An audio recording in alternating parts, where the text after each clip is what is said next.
A trip to a hospital's emergency room can be stressful enough for an adult, but for a child, it's probably downright terrifying. All those unfamiliar sights, sounds, and smells, when combined with needles, stitches, or other treatments, create a truly scary environment for a young person. But a doctor in Peace Arch Hospital's emergency department is determined to change all that. Using a combination of high tech and what we might call no tech, he's transforming a potentially frightening scenario for children into something closer to an enjoyable, entertaining experience. Hi, my name is Magrau, and this is Kelly. Hi, and today I'm going to get a CT scan. Going to the hospital isn't fun for anyone, but for a child, it can be downright scary. You slide into the tunnel and out of the tunnel. And he's not stopping there. This ER doctor has also been the driving force behind a simple, cost-efficient technique that reduces feelings of nausea for adult patients waiting for emergency treatment at the hospital. It's all about easing the way in the ER, with puppets, headsets, and alcohol swabs.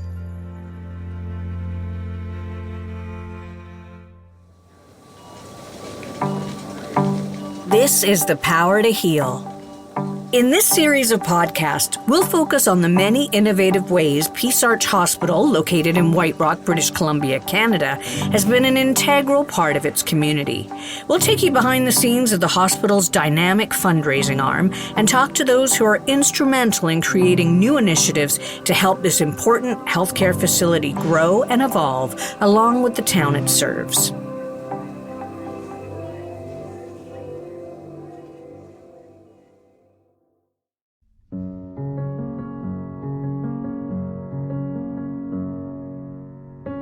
Dr. Amir Behboudi, a busy emergency room physician at Peace Arch Hospital, has developed a unique way of alleviating workplace stress by coming up with innovative ways of helping his patients reduce their own anxiety around an ER visit. And he's doing this with the full support of the Peace Arch Hospital Foundation, where he's become a familiar sight as he seeks and often receives funding for his sometimes unusual but always effective strategies for improved patient experiences.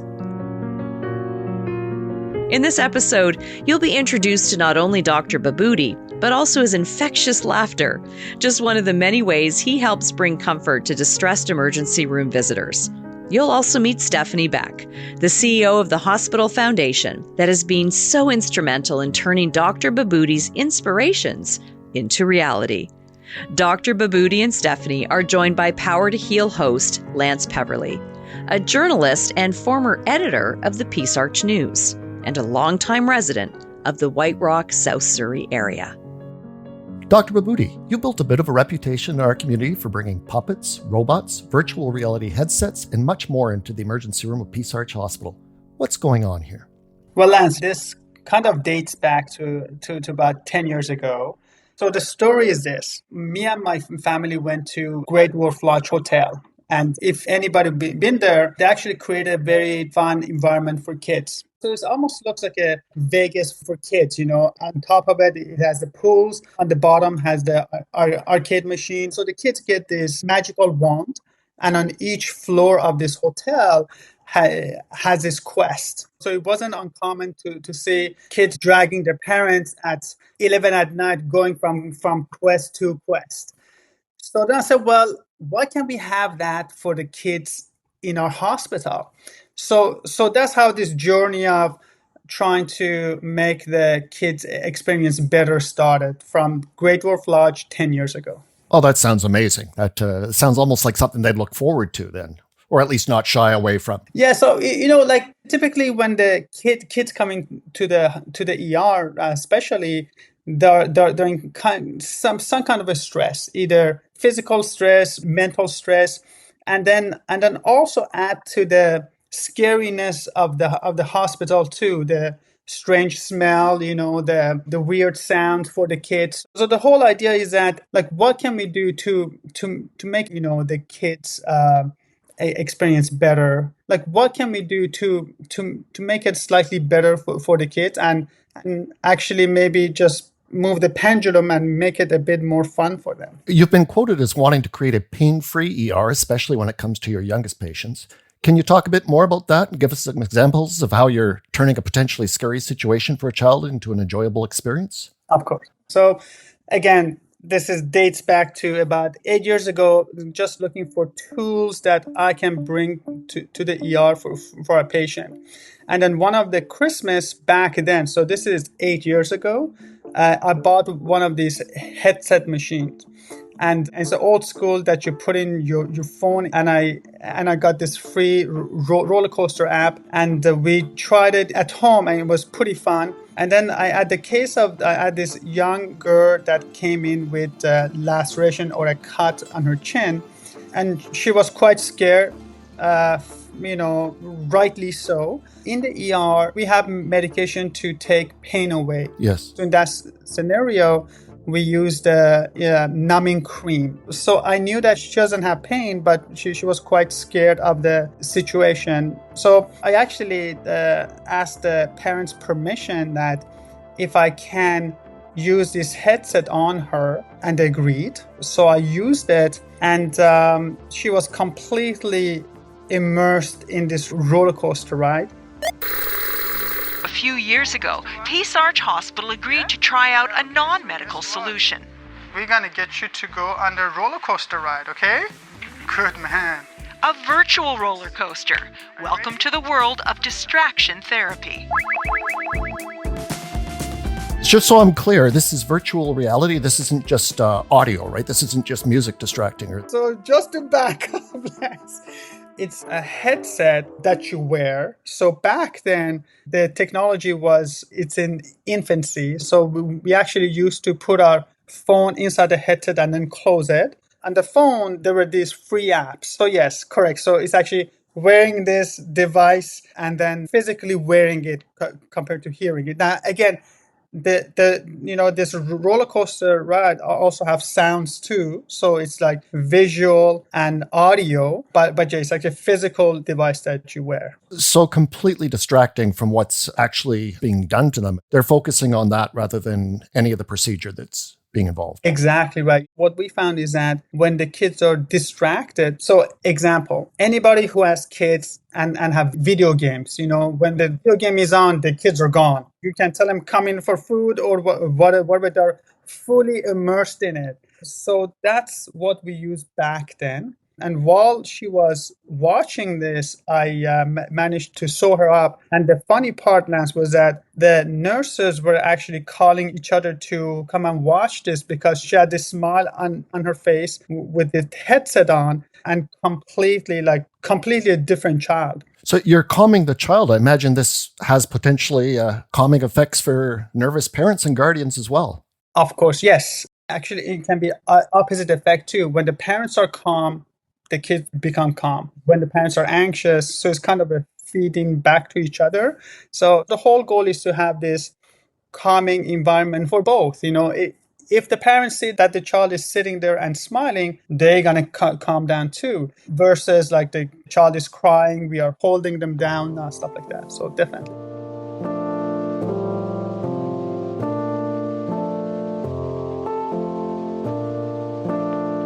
I'm understanding that it was a visit to the Surrey Hospital with one of your two children that first inspired you to create a more child-friendly experience in the ER.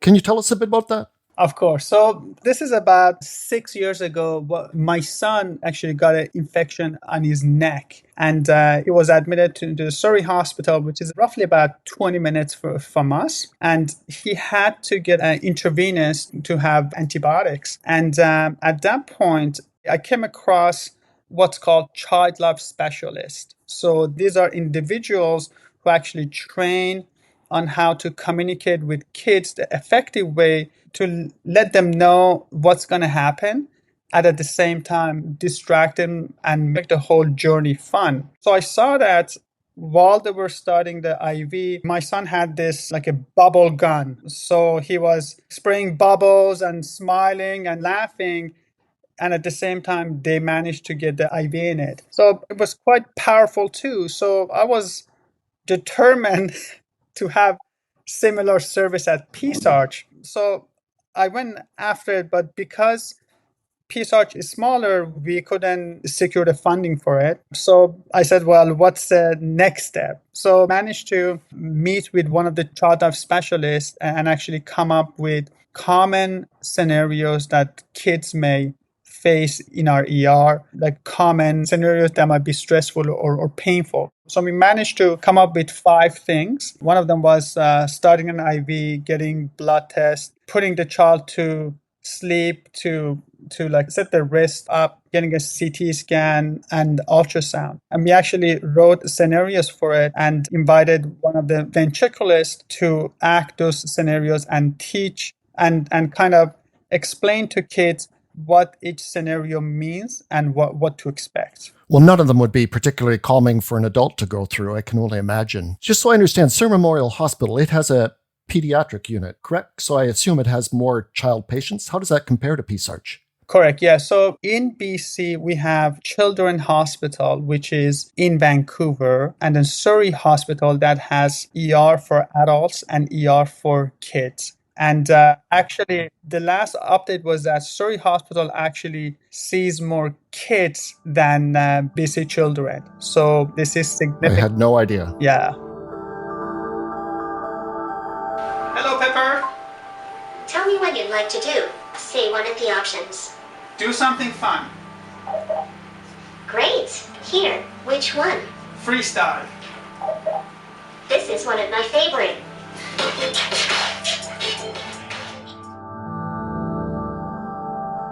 Well, let's get into some more about how you can actually shift children's attention away from whatever treatment they're receiving in the ER.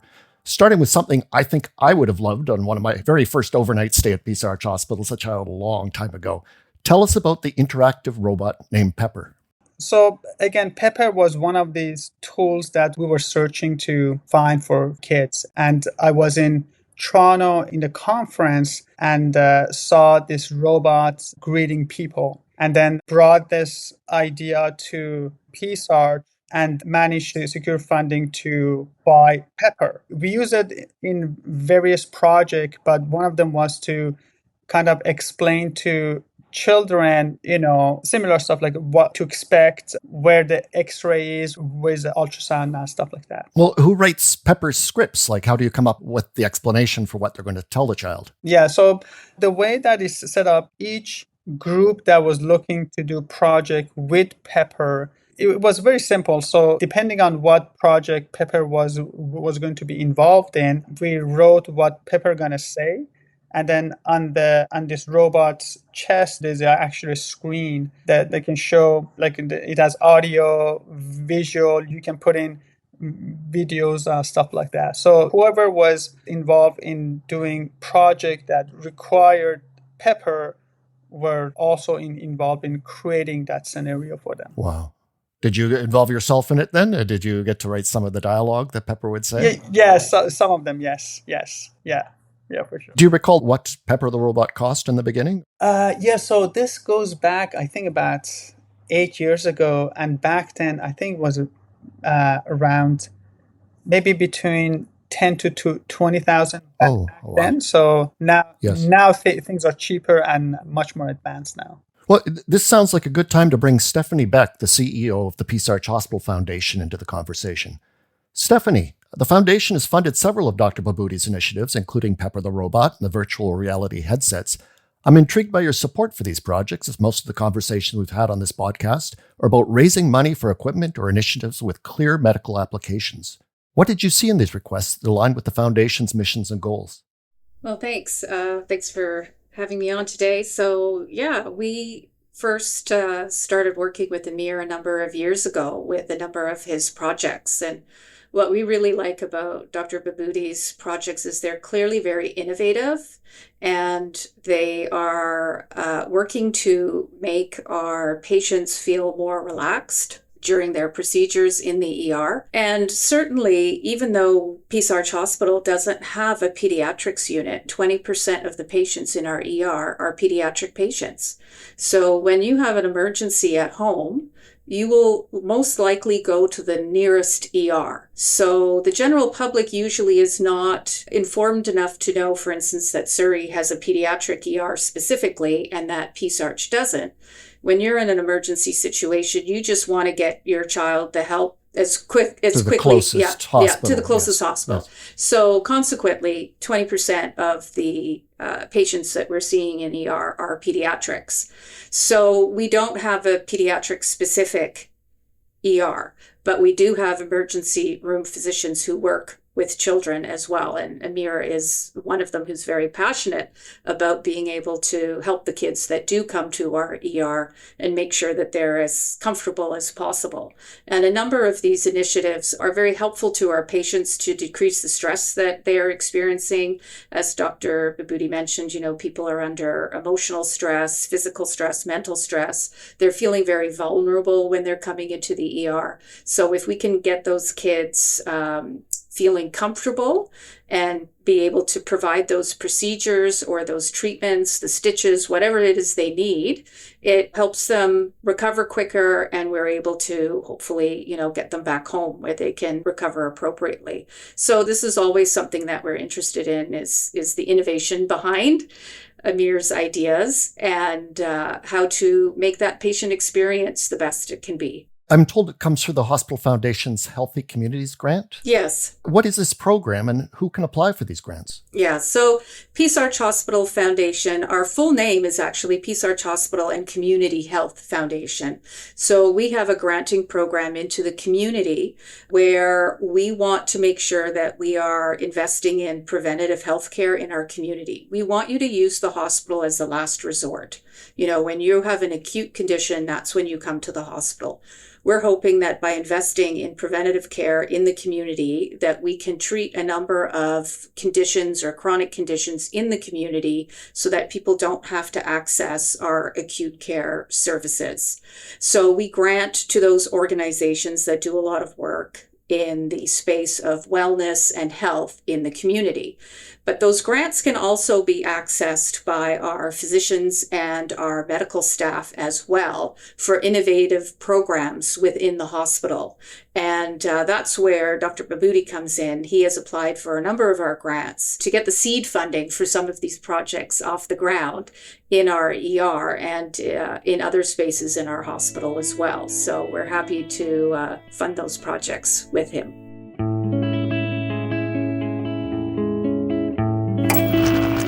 An old nurse's trick for treating nausea is being used at Peace Arch Hospital to help emergency room patients. New vending machines have been installed in the White Rock Hospital that dispense isopropyl alcohol wipes, providing relief to patients. Joining us now with more on this is one of the people.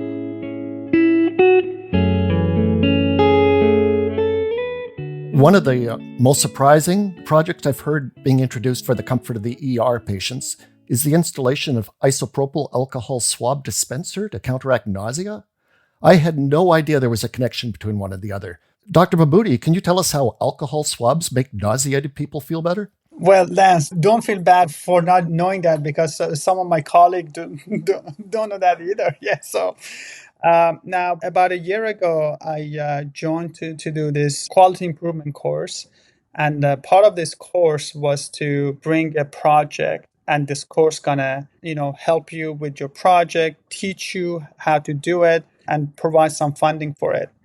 And at that time, our ER wait time was quite high, and I was looking for ways that patient can improve at least some of their symptoms independent of the staff, because sometimes we were also short of staff too. So after doing a research, I came across a significant number of articles that looked at when the patient smells isopropyl alcohol or the swabs that we use to cleanse the skin before doing a blood test, their symptoms improved. Now, this also dates back to many years ago when anesthesiologists used this technique for their post-op nausea and vomiting symptoms. And about 2 years ago, there was another study came from ER that showed when providing this to patients, their symptoms improve and their satisfaction goes up. So now I had the background research of that that I found, and the idea was can we provide that in our hospital? Do our patients feel the same as the previous research? And are there techniques that we can employ that make them use it independently of the staff, which means they don't need to find a nurse or a physician to ask for these treatments. So we started this project initially targeting patient at the triage, which is when the patient first arrives in our ER. And when the triage nurse comes across a patient who one of their symptoms is nausea and vomiting, they gave them the alcohol swab and a small pamphlet of information and also rating their symptoms before and after. We found majority of patients who use the swab, their symptoms improve. So about 85% who used it, they noticed that there's an improvement of the symptoms. 50% of them noticed significant improvement. So then the next phase of this project was how can we improve the access? So we don't want to rely on the nurse, especially the triage nurse who's quite busy. What can we do to improve the access? So initially we put out these posters around the ER waiting rooms and all the rooms with some of these swabs attached to the posters. And we were trying to find out which area of the ER do we, like the hot spots or the area that the swabs get collected the most. And we identified about 8 spots. And the majority of them are in our waiting room. Then the next step was that, okay, how can we make it maybe more fun and user-friendly? So with the help of the foundation, we managed to actually install a couple of very small vending machine and free that patient can actually go to it, turn the handle, one of these swabs, and there's also a small card that falls with it, and they can use it on their own while they're waiting. Now, funding for these vending machines, that wasn't available through Fraser Health? So because this was like a project, so the quality improvement course was independent of Fraser Health. Now, a lot of the funding that we had for the project went for the collecting the data part. Oh, I see. Yes. I see. To prove that it actually did have an effect and it was freeing up staff time and all the things that will benefit Correct. all hospitals, really. Yeah. Well, when you went to Stephanie and her hospital foundation team with your proposal for these alcohol swab dispensers, what kind of reaction did you get? Okay, so me and Stephanie have like a very simple relationship. Did she say it's you again? Is that how this one started? Or Stephanie said, "Well, not you again." That's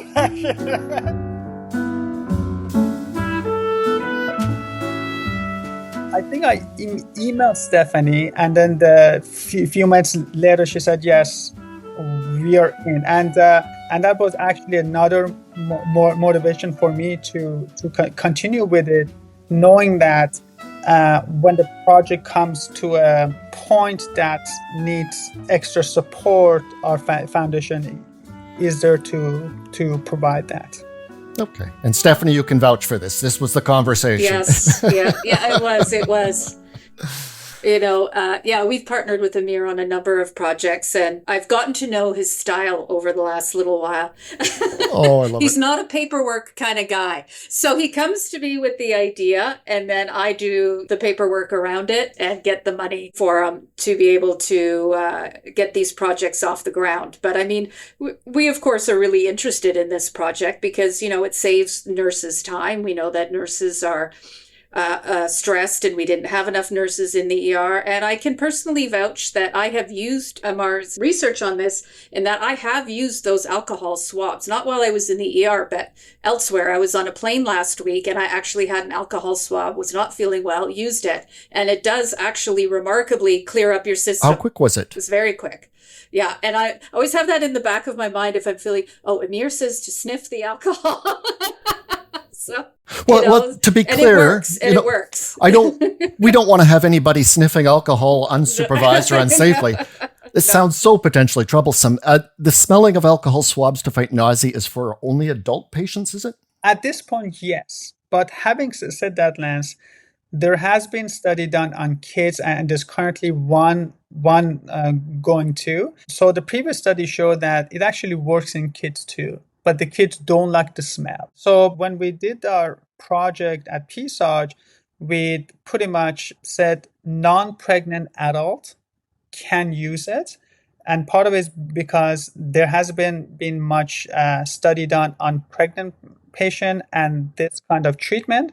And in kids, even though it works, they just don't like the smell of it. When Amir brought the project to me as well, he talked about how when you're a patient in the ER and you're feeling nausea, what you would normally do is wave down the nurse. The nurse would understand that you're feeling nauseous. Then the nurse would have to go find a doctor to be able to give you some Gravol. The Gravol costs, I can't remember what you had told me, Amir, but the Gravol costs, I don't know, $1 or something like that for the pill. And then, the nurse has to go find the patient again and take it. Whereas the isopropyl alcohol swipes are much less expensive and they're very immediate for the patient as well. Right? And it's actually a cost savings in the end for the health authority as well. So it's like a win-win.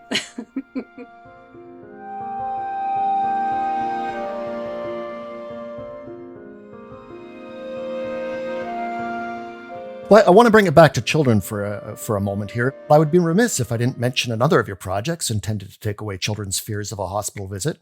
I'm told there are videos featuring a ventriloquist and a big bird named Magrau. Tell us about those. Yeah, so this actually tied to the previous study that looking to create this common scenario for kids that coming to the ER, let's say the child needs a lab test or having an IV inserted. So the ventriculist and the puppet, her puppet name was Magrau. We actually had previous project with her too, and she came in with her puppet and taught some of our staff how to use puppets for kids. So our staff can create this scenario for the kids. This is prior to having these videos. Yes. Yeah, so we again went to Stephanie and asked her for funding for this project. And she said again, not you again, Amir. And then 20 seconds later, the email came back. So we managed to create 5 videos, and now we are in the midst of actually translating those videos to 5 other languages. Wonderful. Because we do get kids who may not speak in English, and we also want them to benefit from these projects. These projects seem to exist in a space where medical needs, technology, and innovation all meet. Do you get a lot of satisfaction when all these elements come together in your work? Yes, Lance. Yes. I just imagine it would be so enjoyable for somebody who's dealing with 99% of the things they're dealing with have a medical solution, but just to have that little break and see the child's faces, you're making a difference would be just so wonderful. Yeah, correct. Some people like to go on Hawaii vacation for the calm and chill times, even though I like that too, but I get more mental satisfaction on these kind of projects, that involve medicine, technology, and kind of thinking out of the box. And I was telling my friend, so I was trying to explain, like, what is that feeling like? And I said, well, just imagine the night prior to you wanting to go to your best trip in your life. You're kind of excited, you can't sleep.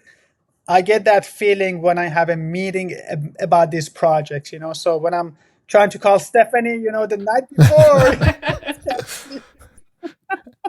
And then it all comes together. That's right, yes. Well, Stephanie, the Peace Arch Hospital Foundation was the first to start implementing many of Dr. Behboudi's programs, and you actively encourage other physicians and medical staff to reach out with their ideas. My understanding is that interesting proposals won't be met with a lot of hoops to jump through in terms of getting reviewed and possibly funded.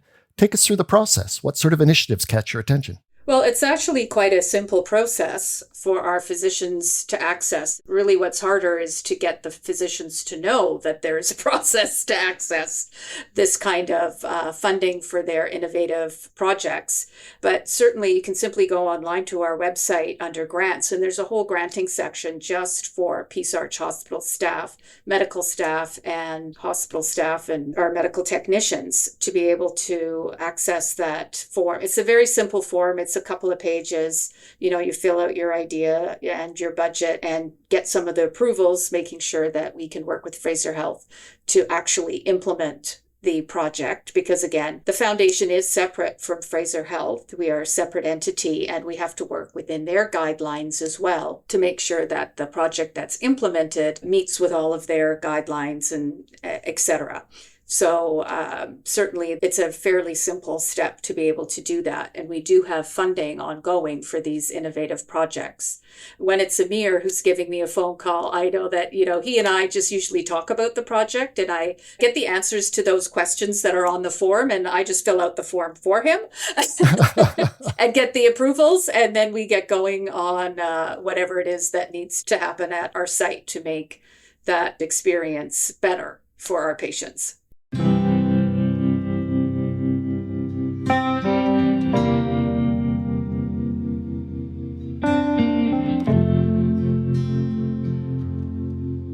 Final question for Dr. Behboudi. What are some of the new projects you're developing to make the patient experience at Peace Arch even better? Well, Lance, how much time do we have?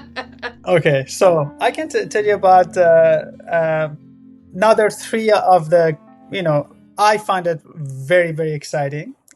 So one of the project is we are actually, so when the patient presents with head bleed, at times we need to remove that blood. And typically process is that patient needs to be sedated, go to the operating room, and then there's a significant amount of time for the procedure to happen. So I was driving to work one day, and I was listening to the common podcast called EM Rap for physicians, and then there was a case that they talked about that using this drill. So in our ER and most of the ER, we have this needle and a drill that we typically use it when the patient come in either in a trauma or need fluid or blood, and it's very hard to get an IV access. We actually drill this needle into their lower leg bone, and then through that we can give them fluid and medication. And then this topic on the podcast said that they actually use that drill to drill the skull and evacuate the blood. So I thought that's actually like pretty amazing. So I contacted one of my colleagues at another hospital who's a neurosurgeon, Dr. Heron, and then he thought, well, it's actually may not be a bad idea to try it. So fast forward to now, we tried it on 50 plus patients, and it showed a couple of things. One of them was that when we use this drill that we all have it in our ER versus the common surgery, the time to the treatment to drill the skull is actually about a minute compared to like 20 minutes of OR time. And the immediate post drilling, when we do a CT to see if the blood is completely gone, we actually noticed that the post-op side effect of it are significantly less too. So there's a paper that's going to come soon regarding this that kind of, I don't want to use the game changer word, but it might be a game changer in that kind of scenario. Well, to cost cutting and speeding up the process, I mean, that only benefits the patient. That only benefits everybody. Exactly right. Yeah. So I find it pretty exciting. So my other project is that because we tend to see more patients in actually hallway chairs compared to actual bed, sometimes we need to modify our equipment too. So one of them that we modified is when someone comes here with the broken wrist, we need to pull it. And there are two ways of doing it. One of the ways is that we put them to sleep and then pull on it. Other way that we actually freeze the area that's broken and then put it on the trap called finger trap. The challenge with the finger trap is that patient needs the bed. So we still have that. They can't do it in the chair then. They can't do it while exactly seated. Right. Okay. So now we actually modify this finger trap technique that can be utilized while patient's sitting. And this is in collaboration with UBC Biomedical Engineering. So that's pretty exciting. And the last one is whenever a patient come in cardiac arrest, we need to check their pulse every 2 minutes after doing a CPR. But if you look, all the technology that I have now, we're still using these 2 fingers to check the pulse. And there's significant downside with that. And what we found is that the longer we're checking the pulse, the higher the mortality is. So now we're actually creating a device that using it's called PPG, which is very similar to the watches that give you your oxygen level, that we're actually using that to find this pulse significantly faster during the cardiac arrest. That is amazing. It's life-saving. Thanks, Lance. Well, I've got to say, the issues that you've brought up here are not issues I've had in my professional life. I'm not sure about other people listening right now, but it sounds like you're just making such a difference in the world. So thank you. The other thing I've got to say is, as a parent, when my children were very young, I take them to the drop-in, the clinic or to the hospital, and oftentimes I would find the healthcare worker asking me, talking to me, and then over time, I noticed that more and more physicians were talking directly to my children. And it sounds like you've mastered that. It sounds like all the focus is on the children. It's going to be calm already. So thank you for that. I'd like to thank you both for taking the time to talk to us today. Amazing conversation. Appreciate it, Lance. Thank you. Thank you very much. The Power to Heal podcast, presented by Peace Arch Hospital Foundation in White Rock, British Columbia, takes you behind the scenes of an innovative hospital foundation and introduces you to the team who find new and sometimes surprising ways to engage with the local community and help fund the best healthcare possible in the region. Since 1988, the foundation has raised over $250 million for capital projects, medical equipment, and community health programs. Their passionate and caring team's number one priority is the prudent stewardship of your gifts and the resulting positive impact on patients and medical staff at Peace Arch Hospital and the entire White Rock South Surrey community. Peace Arch Hospital Foundation, where innovation comes to life in so many ways.